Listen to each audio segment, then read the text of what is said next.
السلام علیکم، اے پی P news کے ساتھ میں ہوں تنویر چودھری۔ سب سے پہلے نظر ڈالیں گے ہیڈ لائنز پر۔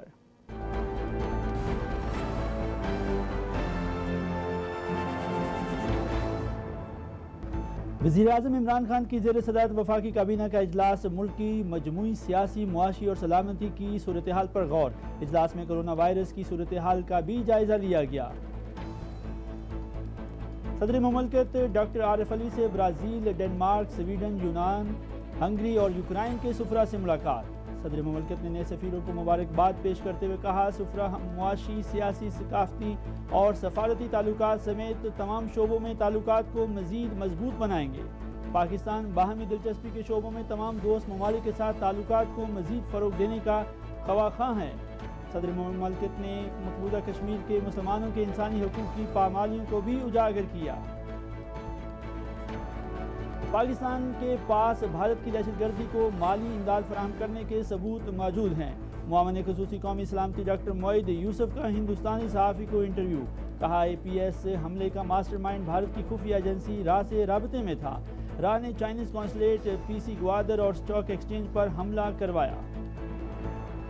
تحقیق پر مبنی قانون سازی ترقی پسند اور فلاحی معاشرے کی تشکیل میں اہم کردار ادا کر سکتی ہے۔ اسپیکر قومی اسمبلی اسد کیسر کا تقریب سے خطاب، کہا اکیڈیمیا اور ماہرین کی آراء اور معاون قانون سازی کے عمل میں کلیدی اہمیت کی حامل ہے۔ قائمہ کمیٹی میں تعلیمی اور تحقیق پر مبنی قانون سازی ملک کو درپیش مسائل حل کرنے میں معاون ثابت ہوگی۔ وزیر خارجہ شاہ محمود قریشی سے برطانوی high commissioner doctor Christine Turner کی ملاقات۔ دو طرفہ تعلقات، کرونا وائرس سمیت باہمی دلچسپی کے امور پر تبادلہ خیال۔ وزیر خارجہ نے کہا، پاکستان اور برطانیہ کے مابین دیرینہ تعلقات ہیں۔ برطانیہ پاکستان کا اہم تجارتی شراکت دار ہے۔ وزیر خارجہ نے برطانوی ہائی کمشنر کو مقبوضہ کشمیر میں انسانی حقوق کی خلاف ورزیوں سے بھی آگاہ کیا۔ ہائی کمشنر نے افغانستان میں قیام امن کے لیے پاکستان کی کاوشوں کو سراہا۔ امیر البحر ایڈمرل محمد امجد خان نیازی کی مزار قائد پر حاضری۔ ترجمان پاک بحریہ کے مطابق امیر البحر نے فاتح خوانی کی اور پھولوں کی چادر چڑھائی۔ ایڈمرل امجد خان نیازی نے مہمانوں کی کتاب میں اپنے تاثرات بھی درج کیے۔ وزیر اعلیٰ پنجاب کا 90 شاہراہ قائد اعظم کا دورہ، جدید زرعی مشینری کی نمائش میں شرکت۔ وزیر اعلیٰ پنجاب نے خطاب میں کہا، پی ٹی آئی حکومت پہلی حقیقی کسان دوست حکومت ہے۔ پہلی مرتبہ گنے کے کاشتکاروں کو محنت کا پورا معاوضہ دیا۔ کاشتکاروں کی خوشحالی کے لیے گندم اور گنے کے امدادی نرخوں میں اضافہ کیا جا رہا ہے۔ کاشتکاروں کو بیج کھاد کے حصول میں دشواری کا سامنا نہیں کرنا پڑے گا۔ وزیر صحت پنجاب ڈاکٹر یاسمین راشد کی زیر صدارت پنجاب مینٹل ہیلتھ اتھارٹی کا اجلاس۔ ڈاکٹر یاسمین راشد نے کہا کہ ذہنی امراض کے اور علاج کے بارے میں آگاہی پھیلانے کی ضرورت ہے۔ پنجاب میں ذہنی امراض میں مبتلا مریضوں کی رجسٹریشن انتہائی اہم ہے۔ بورڈ آف وزٹرز کے دفاتر ڈویژن کی سطح پر قائم کیے جائیں۔ وفاقی وزیر منصوبہ بندی اسد عمر کی زیر صدارت این سی او سی کا اجلاس، صوبوں کے چیف سیکرٹریز کی ویڈیو لنک کے ذریعے شرکت۔ اسد عمر نے کہا، وائرس کے خلاف کیے جانے والے اقدامات سے قیمتی جانوں کو بچایا گیا۔ ہم نے بحیثیت قوم اور اسٹیک ہولڈرز صحیح اقدامات کیے۔ وبا کے پھیلاؤ کے خلاف کامیابی میں عوام کا فعال رد عمل کلیدی حیثیت رکھتا ہے۔ ملک بھر میں کورونا سے صحت یاب ہونے والوں کی تعداد 3,04,609 ہو گئی۔ ملک میں کورونا کے فعال کیسز کی تعداد 8,651 رہ گئی۔ گزشتہ 24 گھنٹوں کے دوران کورونا کے 531 کیسز رپورٹ، جبکہ 8 افراد جان کی بازی ہار گئے۔ دنیا بھر میں کورونا وائرس سے 3,80,00,000 سے زائد افراد متاثر۔ اموات کی تعداد 10,85,000 سے تجاوز کر گئی۔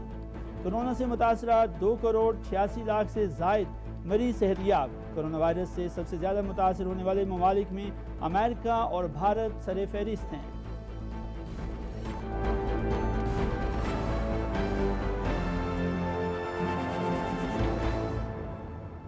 ہیڈ لائنز اپنی ملاحظہ فرمائیں اور اب بڑھتے ہیں خبروں کی تفصیل کی جانب۔ وزیر اعظم عمران خان کی زیر صدارت وفاقی کابینہ کا اجلاس منعقد ہوا۔ وفاقی کابینہ کے اجلاس میں ملک کی مجموعی سیاسی، معاشی اور سلامتی کی صورتحال پر غور کیا گیا۔ اجلاس میں ملک میں کرونا وائرس کی صورتحال پر بھی جائزہ لیا گیا۔ صدر مملکت ڈاکٹر عارف علوی سے برازیل، ڈنمارک، سویڈن، یونان، ہنگری اور یوکرائن کے نامزد سفراء نے ملاقاتیں کی۔ صدر مملکت نے نئے سفیروں کو مبارکباد پیش کی اور امید ظاہر کی کہ نامزد سفیر باہمی، معاشی، سیاسی، ثقافتی، سفارتی تعلقات سمیت تمام شعبوں میں تعلقات کو مزید مضبوط بنائیں گے۔ صدر مملکت نے کہا کہ پاکستان تمام دوست ممالک کے ساتھ باہمی دلچسپی کے شعبوں میں تعلقات کو مزید فروغ دینے اور خطے میں امن و استحکام کے لیے کوشاں ہے۔ صدر مملکت نے کہا کہ پاکستان باہمی دلچسپی کے شعبوں میں تمام دوست ممالک کے ساتھ تعلقات کو مزید فروغ دینے کا خواہاں ہے۔ انہوں نے کہا کہ سفراء کو حکومت کی سمارٹ لاک ڈاؤن پالیسی کے بارے میں آگاہ کیا گیا، جس سے کرونا وائرس کے تدارک میں مدد ملی۔ انہوں نے کہا کہ پاکستان خطے میں امن و استحکام کے فروغ کے لیے کوشاں ہے۔ صدر مملکت نے بھارت کی طرف سے مقبوضہ جموں کشمیر کے مسلمانوں کے انسانی حقوق کی پامالیوں کو بھی اجاگر کیا۔ انہوں نے کہا کہ بھارت نے اقلیتوں پر ظلم ڈھا کر دہشت گردی کا راج مسلط کیا ہوا ہے۔ صدر مملکت نے عالمی برادری سے مطالبہ کیا کہ وہ بھارتی سیکیورٹی فورسز کے مسلمانوں اور دیگر اقلیتی گروہوں پر مظالم کا نوٹس لے۔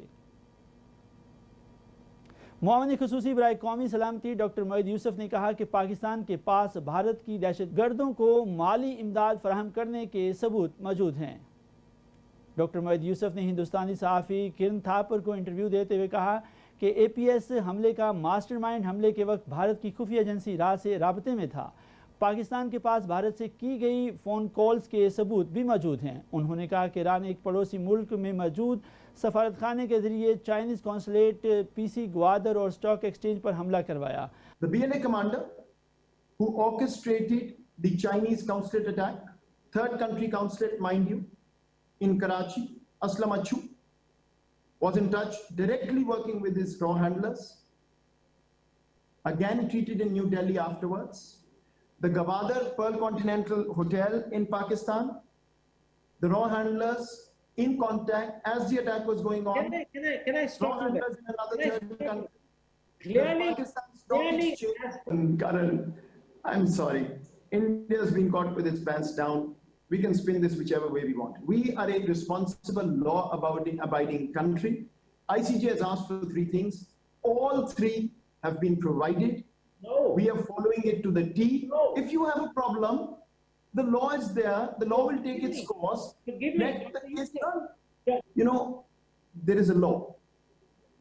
If India is taking a stance that its actions of August 5th, a permanent change to the territory which is disputed, if India is arguing that a forced domicile law, change of demography of that territory is not against the UN Charter, well, India is then priding itself at being a rogue state, Karan. Frankly, India has left us with no choice. Speaker قومی assembly Asad قیصر نے کہا کہ تحقیق پر مبنی قانون سازی ترقی پسند اور فلاحی معاشرے کی تشکیل میں اہم کردار ادا کر سکتی ہے۔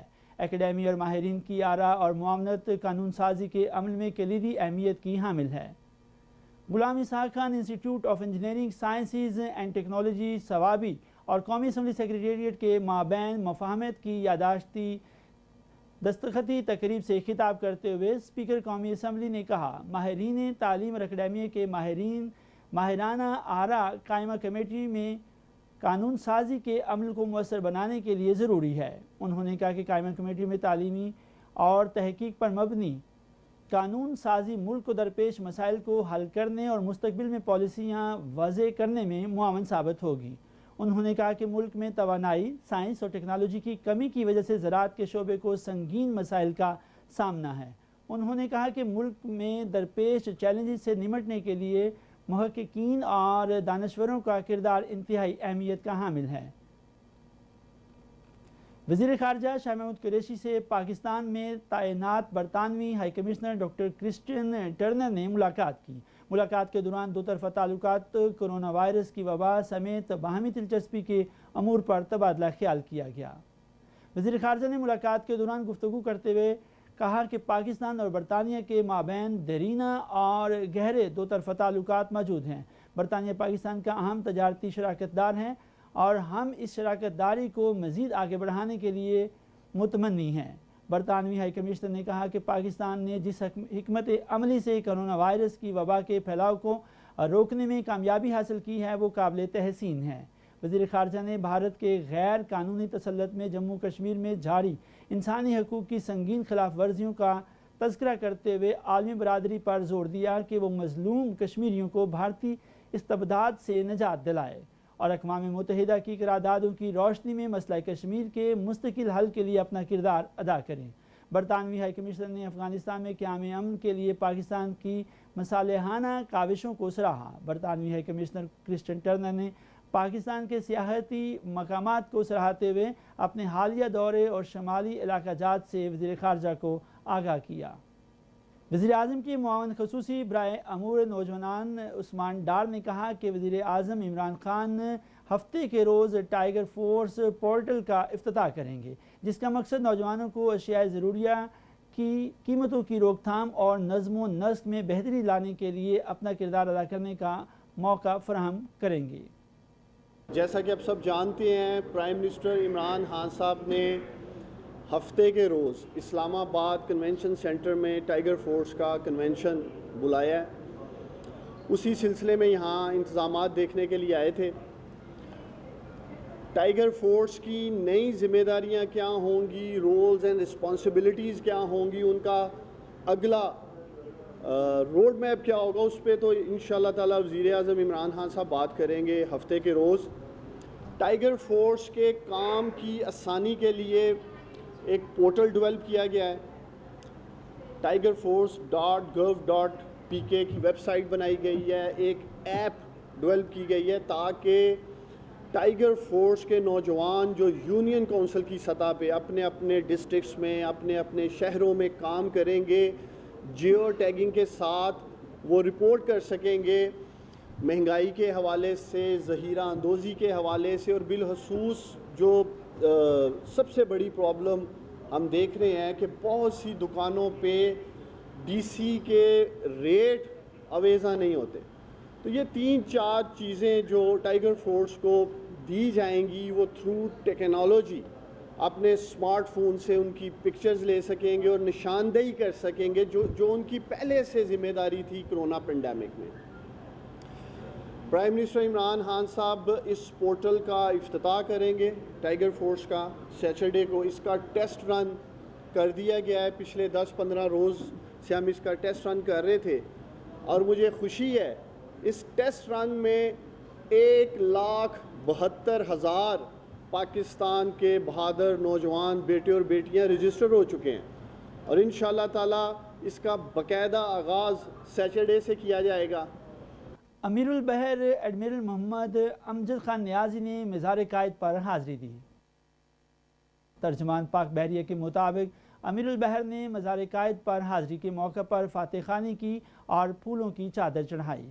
ایڈمرل محمد امجد خان نیازی نے مہمانوں کی کتاب میں اپنے تاثرات بھی درج کیے۔ وزیر صحت پنجاب ڈاکٹر یاسمین راشد کی زیر صدارت محکمہ specialized health care and medical education میں پنجاب مینٹل ہیلتھ اتھارٹی کا اجلاس منعقد ہوا۔ اجلاس کے دوران نئی ٹاسک فورس کے ممبران کی منظوری بھی دی گئی۔ صوبائی وزیر صحت ڈاکٹر یاسمین راشد نے کمیونٹی کی سطح پر مینٹل ہیلتھ کا دائرہ کار پورے صوبے میں بڑھائے اور اس کی ہدایت بھی جاری کی۔ ڈاکٹر یاسمین راشد نے کہا کہ پنجاب میں ذہنی امراض میں مبتلا مریضوں کی رجسٹریشن انتہائی اہم ہے۔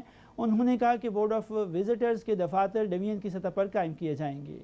ڈاکٹر یاسمین راشد نے معاشرے میں ذہنی امراض کے علاج کے بارے میں آگاہی پھیلانے کی ضرورت پر زور دیتے ہوئے کہا کہ صوبہ میں ذہنی امراض کے مریض رجسٹر کروانے یا معلومات حاصل کرنے کے لیے ہیلپ لائن بھی قائم کی جائے گی۔ پنجاب ہیلتھ اتھارٹی کے ایکٹ کو ریویو کیا جائے گا۔ ڈاکٹر یاسمین راشد نے کہا Punjab institute of mental health کی استعداد کار کو مزید بڑھایا جا رہا ہے۔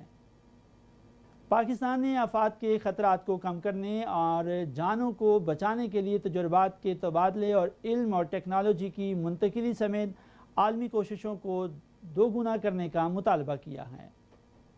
آفات کے خطرات سے بچاؤ کے عالمی دن کے موقع پر ترجمان دفتر خارجہ نے کہا کہ یہ کوشش اقوام متحدہ اور دیگر بین الاقوامی پلیٹ فارم کے تحت ہونی چاہیے۔ ترجمان نے کہا کہ پاکستان نے قومی، صوبائی اور ضلعی سطح پر اپنے اداروں کے رد عمل کی صلاحیتوں کو مستحکم کیا ہے ترجمان نے کہا کہ کرونا وائرس کے ابتدا میں ہی ہم نے ملکی گورننس سسٹم کو مستحکم کیا، جبکہ وبا پر کامیابی کے ساتھ قابو پایا اور اس کے طویل المدتی سماجی و معاشی اثرات کو کم کرنے کے لیے کوششیں جاری رکھیں۔ وفاقی وزیر برائے ترقی و منصوبہ بندی اسد عمر کی زیر صدارت national command and operation centre کا اجلاس منعقد ہوا۔ اجلاس میں صوبوں کے چیف سیکریٹریز ویڈیو لنک کے ذریعے شریک ہوئے۔ اجلاس کو آگاہ کیا گیا کہ پورے ملک میں 103 اضلاع میں 3497 سمارٹ لاک ڈاؤن نافذ کیے جائیں گے۔ 52% کرونا ٹیسٹ اور قرنطینہ حکمت عملی کے تحت کیے گئے ہیں۔ وفاقی وزیر برائے منصوبہ بندی اسد عمر نے کہا کہ اس وائرس کے خلاف کیے جانے والے اقدامات کے نتیجے میں بہت سی قیمتی جانوں کو بچایا گیا ہے۔ اب تک ہم نے بحیثیت قوم اور تمام سٹیک ہولڈرز نے صحیح اقدامات کیے ہیں۔ انہوں نے کہا کہ کرونا وائرس کی وبا کے پھیلاؤ کے خلاف کامیابی میں اب تک لوگوں کا فعال رد عمل کلیدی حیثیت رکھتا ہے۔ پاکستانی عوام نے نہ صرف خود کی حفاظت کے لیے بلکہ دوسروں کی بھی حفاظت اور خیریت کو یقینی بنانے کے لیے رہنما اصولوں پر عمل پیرا ہونے کے لیے بڑی پختگی اور ذمہ داری کا مظاہرہ کیا۔ اسد عمر نے میڈیا سے گفتگو کرتے ہوئے کہا کہ عوام تک مؤثر پیغام رسانی پر انہیں زبردست خراج تحسین پیش کریں۔ اسد عمر نے کہا کہ پاکستانی عوام اور میڈیا دونوں اہم ستون ہیں جس نے اس وائرس کو پھیلاؤ کے خلاف کوششوں کو کامیاب بنایا۔ اسد عمر نے مزید کہا کہ ملک میں ممکنہ طور پر کورونا کی دوسری لہر کو چیک کرنے کے لیے اس وائرس کے پھیلاؤ کے رسک کو کم کرنا ضروری ہے۔ انہوں نے زور دیا کہ کل NCC کے اجلاس کی روشنی میں ماسک پہننے اور صحت کے رہنما خطوط پر عمل کرنے کے سمیت حفاظتی اقدامات کو یقینی بنانے کی ضرورت ہے۔ ملک بھر میں کرونا وائرس سے اب تک صحت یاب ہونے والوں کی مجموعی تعداد 3,04,609 ہو گئی۔ National command and operation centre نے کرونا وائرس کے تازہ ترین اعداد و شمار جاری کر دیے۔ ملک بھر میں کرونا کے فعال کیسز کی تعداد 8,651 رہ گئی۔ اعداد و شمار کے مطابق پنجاب میں 1,669، سندھ میں 4,786 اور خیبر پختونخوا میں 467 مریض زیر علاج ہیں۔ بلوچستان میں 175 اور اسلام آباد میں 836 کیسز باقی رہ گئے ہیں۔ گلگت بلتستان میں 221 جبکہ آزاد کشمیر میں 497 فعال کیسز ہیں۔ گزشتہ 24 گھنٹوں کے دوران ملک بھر میں کرونا کے 531 کیسز رپورٹ ہوئے جبکہ اس دوران 8 افراد جاں بحق ہو گئے۔ اور اب کرونا کے بارے میں انٹرنیشنلی جان لیتے ہیں۔ دنیا بھر میں کرونا وائرس سے 3,80,00,000 سے زائد افراد متاثر ہوئے جبکہ اس وائرس کے باعث 10,85,000 سے زائد افراد جان کی بازی ہار چکے ہیں۔ دنیا بھر میں 2,86,00,000 سے زائد مریض کرونا وائرس کو شکست دے کر صحت یاب ہو چکے ہیں۔ امریکہ کرونا وائرس سے سب سے زیادہ متاثر ہونے والا ملک ہے جہاں 80,37,000 سے زائد افراد متاثر ہوئے جبکہ اموات کی تعداد 2,20,000 سے تجاوز کر گئی ہے۔ بھارت میں 71,75,000 سے زائد افراد کرونا وائرس سے متاثر ہوئے اور 1,09,000 سے زائد مریض دم توڑ چکے ہیں۔ APP نیوز سے فی الوقت اتنا ہی۔ مزید خبر اور اپڈیٹس کے لیے وزٹ کیجیے ہماری ویب سائٹ app.com.in